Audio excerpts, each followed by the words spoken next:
Welcome to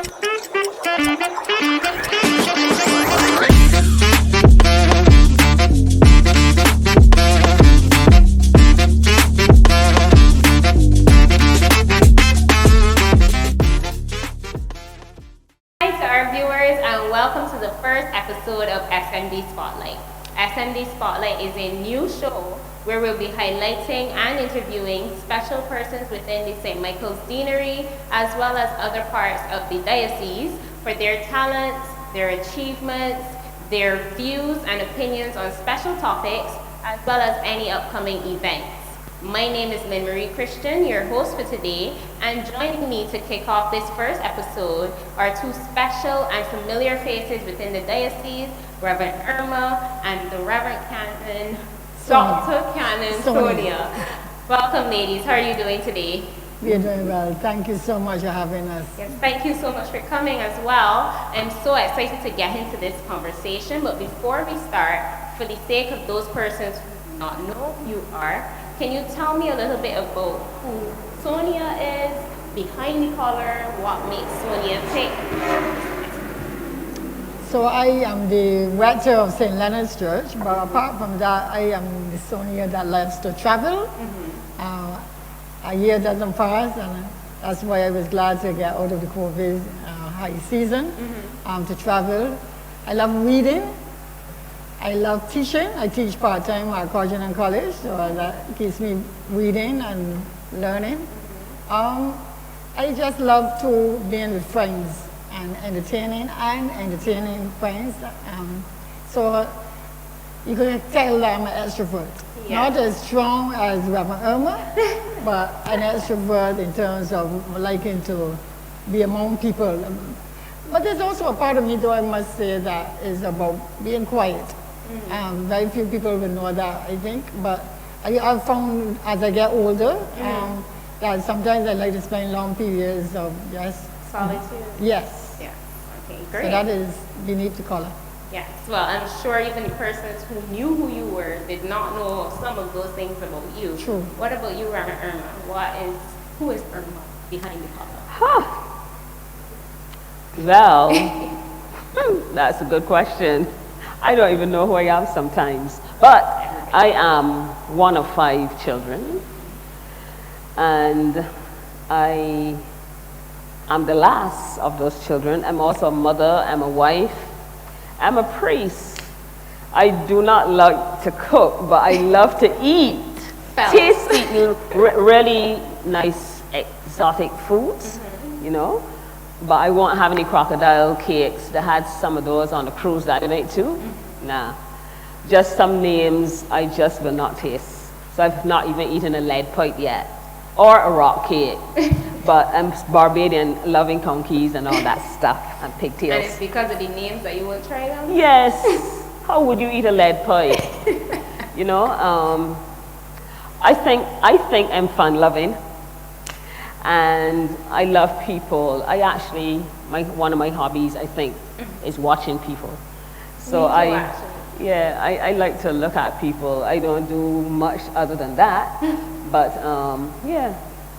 Okay, well, thank you, ladies, for letting me know a little bit about you behind the collar. I know a lot of persons don't necessarily know what the lives of priests are like behind the pulpit, behind the sermon, so that was a little taste for those persons. But now we'll get into what we're here for, and which is the discussion about the parade you guys had this year in January. Unfortunately, I wasn't able to be a part of it, and I believe we do have some highlights of that as well that we'll be showing.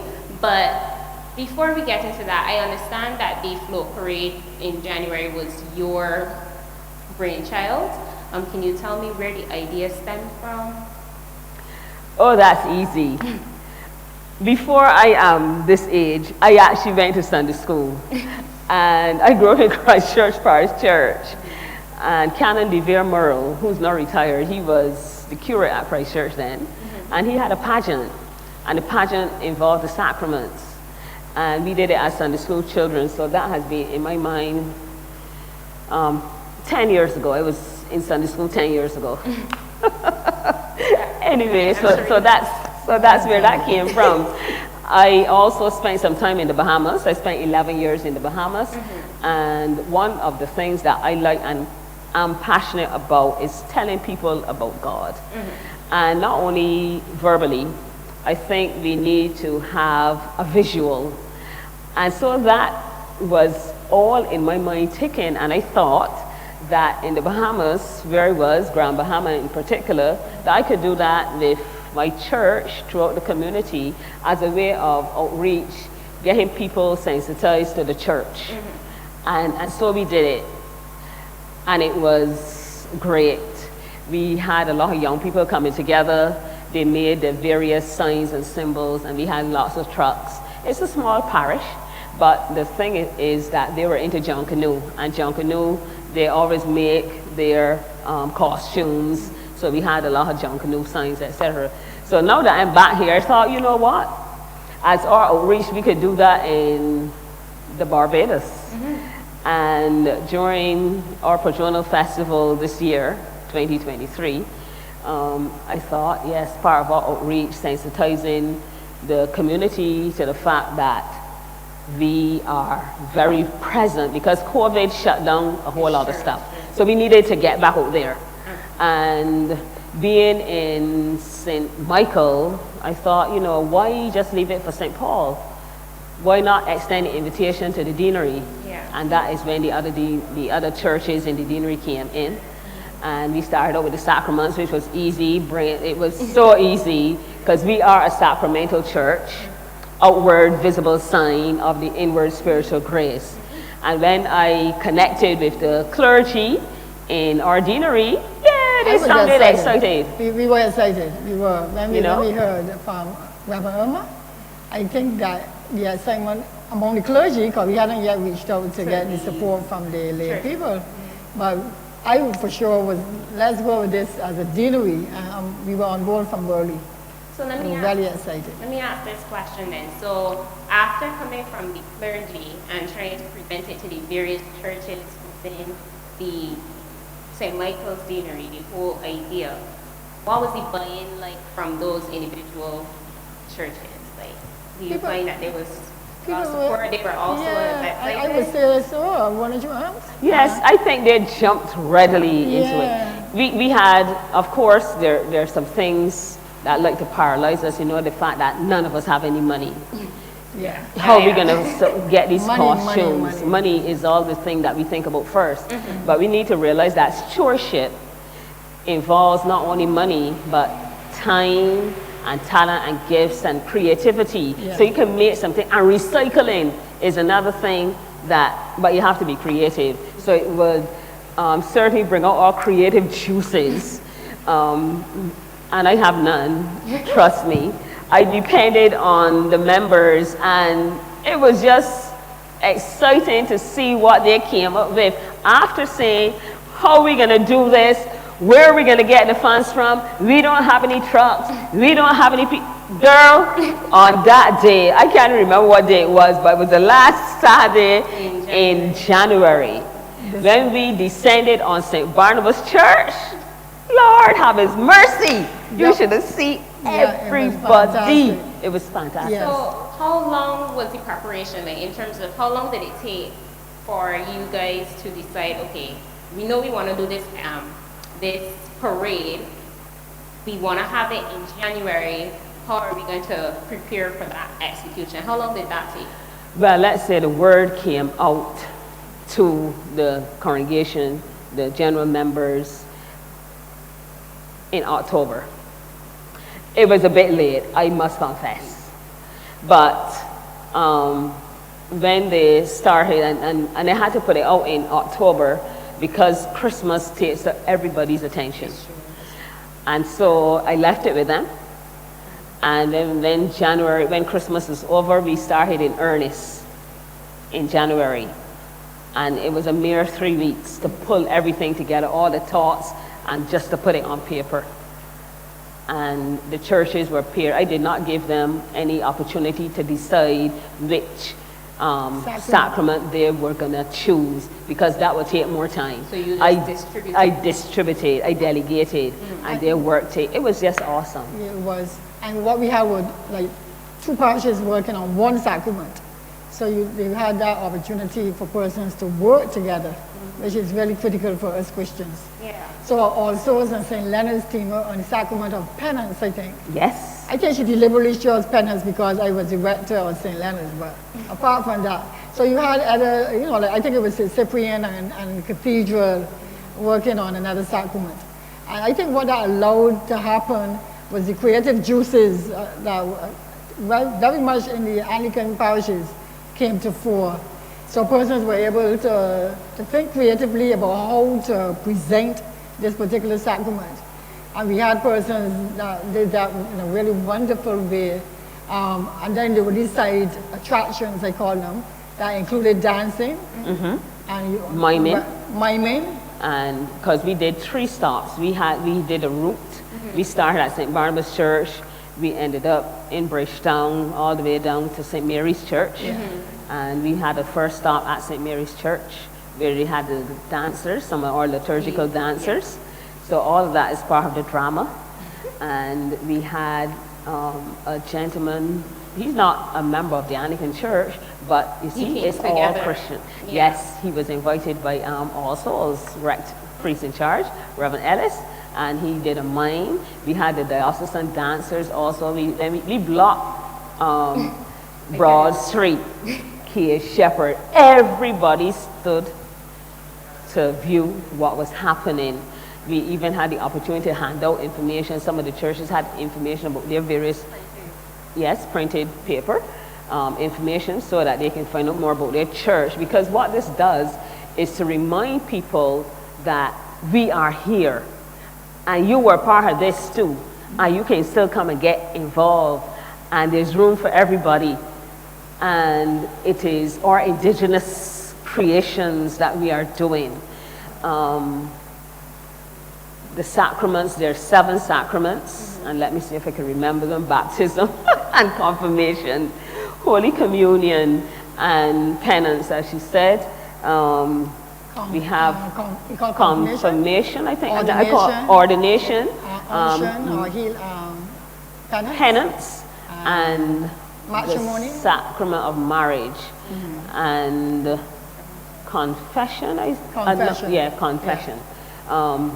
Those 7 sacraments were displayed for people. We actually had a bride and groom, and that was her birthday as well when we had the day. And to culminate all of that, the Church of Christ the King, they pantomimed the entire sacraments when we arrived at St. Paul's Church Conference Center, because that's where we concluded after traveling the street. People stopped and looked and were actually excited about what is happening. And I believe that the seed was planted or rebirthed. I'm glad you mentioned that, because I was going to ask you too, like, what was for persons who don't even know about Anglicanism, like, what was the response of the crowd? And you did touch on that a little bit. Do you think that since we've had that, there's been any impact then on the Anglicanism and everything that we had, our objectives were met in terms of the community outreach to you? I think so. I think one of the things that Barbadians seem to be very conscious of is that the Anglican Church historically has played an important role in society. But yes, of course, in recent years there are many other denominations and many other religions that have crept up. But I think they still look for the Anglican Church to have a stronger presence in the life of the society. So I think what that parade did was to encourage other persons to hear that we are still here, we are still serving a God that loves us all, and that we as Anglicans are continuing to contribute to the spiritual development of the society.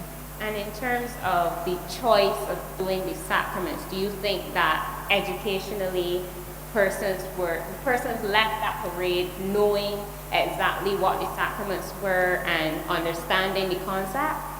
I don't know if everyone, because we were at different points. Yeah. but I'm sure that there would have been some persons that recognize marriage, particularly in the context of church, is still something that is applauded by the church. So because we are now living in a society where persons are getting married at hotels, on ships, on boats, on the beach. So that it might be suggesting that persons are missing out on the sacramental or the real Christian root of marriage. But I think by displaying it in public, that it might have even caused persons to think again about marriage, what marriage is all about, and what it means to really be married in the eyes of God. All right, so I believe it was last year that we would have brought in the mission action plan, right? Tell me, in terms of this whole concept of the parade, how does this align with the mission action plan for the diocese? Right, so our mission action plan, a 2022 to 2024 plan, includes an area that is very important for us to go beyond the walls of the church, and that is community engagement, activism, advocacy, those kind of areas where we want to be engaged with the community. The floor parade allows for that section of the mission action plan to be adhered to. So we have in the floor parade an element that is critical to how we continue to function as Anglicans in 2023 and beyond. And that is engaging the community. So persons walking around Broad Street on that particular day was like, who are these people? Anglicans. What are they doing? So they're beginning to ask questions. How can I be engaged as a Christian, or some persons were not Anglicans, with this group that is talking about Christ? Because that's what our message was about, really, not only to talk about the Anglican Church per se, but to evangelize. And Reverend Irma is now the diocesan chair of the Evangelism Commission. So evangelism is in her bones. So coming up with that, even before she was appointed by the bishop, was really a way for us Anglicans to see how we can continue to engage more, I don't want to say forcibly, but forcibly with the community, because Anglicans have a way of not being engaged as much as we should be with the community. So you have the Jehovah's Witnesses, for example, going out there, and you're seeing them out there. You have the Adventists, at least they used to be doing crusades. But what the floor parade, and now this second floor parade that would happen, thanks to the vision that God has given to Reverend Irma, is doing with us as Anglicans, is putting us as part of the evangelism tool in Barbados. Yeah. So it ties in there. And I think what I like about the idea is that, as you said, the visual really could draw in young persons. And it's hard to sometimes engage young people. Like, as much as I'm a young person, I feel like I'm also a old soul. So things that might engage me might not engage some of the others. Let me now ask this question. It came to mind as you were speaking just now. In terms of the young people within the church already, and then those that you may have seen on the road, how do you think they took the experience of the parade? Do you think that in terms of bringing in that critical part of the church that kind of sometimes could be hit or miss, do you think you were able to capture their interest with this parade? I would hope so, but I have to hope so in the context of the parable which says that the sower went out to sow. So we sowed, and hopefully we will get the 30 and 60 and 100 fold. But what has happened within the churches themselves is that there is a more excitement and the energy which we need. And if we have some of the sprinkles of energy in all the churches, that is the catalyst that we need to ricochet so that other young people could get involved. Because the ministry of dance, the sound, the steel pan, all of those were showcased at the end of the presentation. We had miming, and those are things that spark interest. So some people have started, yes. Not in terms that I would want to see, because I like things to happen, boom. But patience. It has started, and so the seed will grow. Yeah. And we just have to continue to nurture. All right. Yes, please. Well then, at this point, I'll take a break. When we do come back, we'll have one more visitor with us. But the idea is that we spoke about the past, and now we're going to go into the future. So when we come back, we'll talk about next year's plans for the parade.